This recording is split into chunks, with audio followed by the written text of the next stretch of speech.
بسم اللہ الرحمن الرحیم۔ سامعین و ناظرین،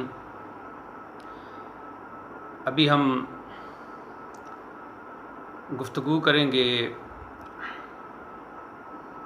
انتقال خون کے حوالے سے۔ جب کسی مریض کو خون کا عطیہ دیا جاتا ہے تو اس کی شرعی حیثیت کیا ہے، اور دوسرا سوال کہ کیا خون کا عطیہ دیتے وقت، بلڈ ڈونیشن کے وقت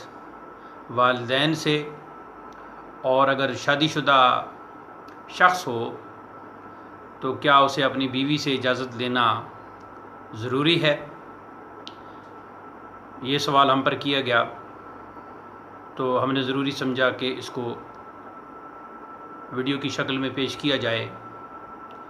تاکہ یہ سلسلہ دور تک پہنچے اور ہمارے باقی ایسے افراد جو اس قسم کا سوال ذہن میں رکھتے ہیں ان تک بھی معلومات پہنچیں۔ اس سے پہلے کہ میں اس موضوع پر بات کروں، آپ سے گزارش ہے کہ آپ ہمارے اس چینل کو سبسکرائب کریں اور ویڈیو کو لائک کریں، اور اس سلسلے میں ہمارے ساتھ تعاون کریں تاکہ یہ معلوماتی سلسلہ، اس چینل پر رنگا رنگ معلوماتی سلسلہ چلتا رہے اور زیادہ سے زیادہ شائقین تک، ناظرین اور سامعین تک پہنچے۔ سب سے پہلے میں یہ عرض کروں گا کہ انتقال خون کی شرعی حیثیت کیا ہے، کہ ایک انسان کا خون نکال کر دوسرے انسان کی باڈی میں، اس کے جسم میں، اس کے جسد اور بدن میں منتقل کرنا، اس کی شرعی حیثیت کیا ہے؟ تو اس پر جو اہل علم نے بحثیں کی ہیں اس کا خلاصہ یہ ہے کہ اگر یہ یقین ہو کہ ایک شخص کے خون سے دوسرے شخص کی جان بچتی ہے اور اس کی بیماری ختم ہوتی ہے، اور اس کی جو بدن میں کمزوری پیدا ہو چکی ہے بلڈ کی کمی کی وجہ سے، وہ پوری ہو سکتی ہے، مینٹین ہو سکتی ہے، تو شرعی طور پر ایسا کرنا جائز ہے۔ اور اس میں یہ شرط جو ہے وہ پہلی اور بنیادی ہے، اور دوسری شرط یہ ہے کہ جس نے بتایا ہے وہ ڈاکٹر ماہر ہو، اپنے فن کا ماہر ہو، اور اس کے بتانے پر مکمل اعتماد کر کے یہ عمل کیا جائے۔ اب رہ گئی یہ بات کہ جب آپ خون کا عطیہ کرتے ہیں تو کیا اس کے لیے والدین سے یا میرڈ ہونے کی صورت میں، شادی شدہ ہونے کی صورت میں اپنی بیوی سے اجازت لینا ضروری ہے؟ تو اس میں یہ دیکھنا ہوگا کہ اگر تو خون دینے والا مختلف ایام میں بیمار ہوتا رہتا ہے اور اس کی اپنی صحت اس طرح برقرار نہیں رہتی، تو پھر تو اسے خون دینے میں احتیاط کرنی چاہیے، کیونکہ اگر وہ خون دیتا ہے ایسے عالم میں، ایسی سچویشن میں، ایسی صورتحال میں، اور خود اس کی اپنی جان پر بن آتی ہے، تو یہ اس کا ایک شرعی جرم ٹھہرے گا،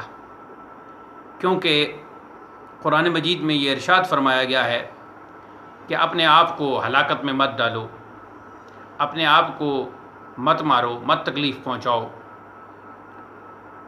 لیکن اگر خون کے عطیہ سے کوئی اس قسم کی تکلیف نہ ہوتی ہو تو اخلاقی طور پر والدین کو بتا کر کوئی بھی شخص خون کا عطیہ دے سکتا ہے، اور اگر شادی شدہ ہے تو پھر اخلاقی طور پر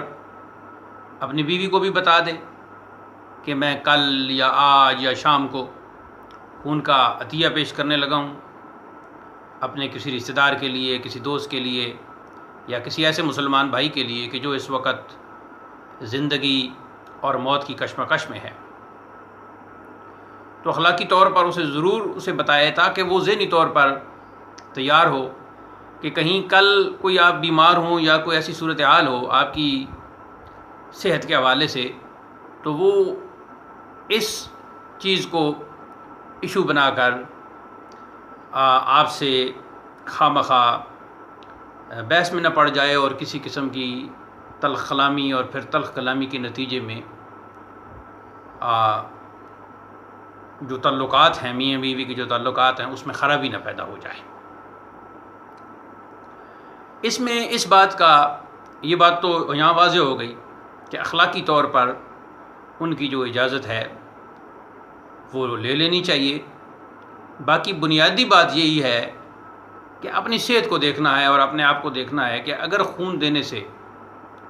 عطیہ کرنے سے، بلڈ ڈونیشن سے اگر آپ کی باڈی میں کوئی خرابی آتی ہے، بعض لوگوں کے حوالے سے تو یہ ڈاکٹرز بھی کہتے ہیں کہ بلڈ دینے سے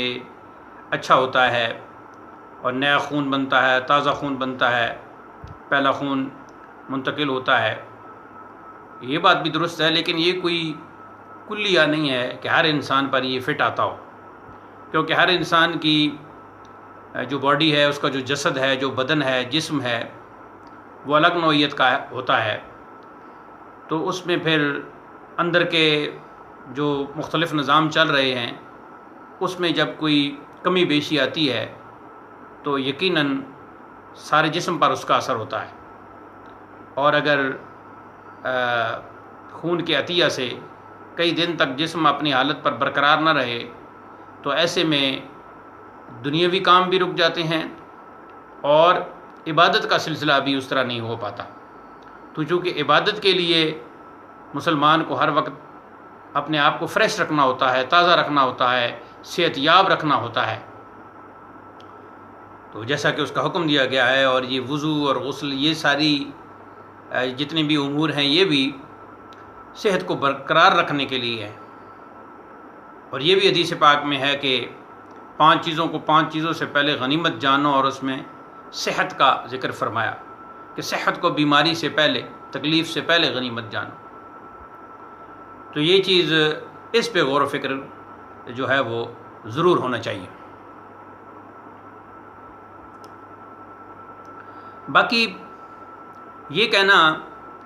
کہ خون بنیادی طور پر، جیسا کہ قرآن مجید میں آیا ہے کہ وہ حرام ہے، تو پھر ایک انسان کا خون، ایک حرام چیز جو ہے وہ دوسرے کو جب منتقل ہوگی، بھلے اس کی جان بچ رہی ہے لیکن یہ تو ایک حرام چیز ہے۔ تو اس میں ایک قاعدہ جو فقہا کے ہاں چلتا ہے وہ یہ ہے کہ الضرورات تبیح المحظورات، کہ ضرورتیں، حاجتیں، ڈیمانڈز جو ہوتی ہیں وہ جو محظورات یعنی ممنوعات چیزیں ہیں، ممنوع چیزیں ہیں، ان کو بھی مباح اور جائز کر دیتی ہیں۔ تو یہ اس حوالے سے تھا انتقال خون، کہ اگر آپ کے خون کے عطیہ دینے سے دوسرے مسلمان بھائی کی، رشتہ دار کی، کسی بڑے کی، چھوٹے کی جان بچتی ہے تو وہ اس قاعدہ کے تحت آپ دے سکتے ہیں، مگر اس میں شرط یہ ہے کہ آپ کی صحت پر اور جسم پر، باڈی پر، دماغ پر کوئی فرق نہ پڑے۔ اور اس بات کا جواب کہ والدین سے اور بیوی سے اجازت لینا ضروری ہے، تو وہ اخلاقی طور پر آپ ضرور ان کو بتائیں کہ کل جب آپ کی صحت پر کوئی اثر ہو یا کوئی ایسی بات ہو تو وہ ذہنی طور پر پہلے سے تیار ہوں اور ان کی معلومات میں یہ بات پہلے سے ہو۔ واللہ تعالی اعلم بالصواب ورسولہ ایضا، وآخر دعوانا ان الحمد للہ رب العالمین، والسلام علیکم ورحمۃ اللہ۔ اسلام زندہ باد، پاکستان پائندہ باد۔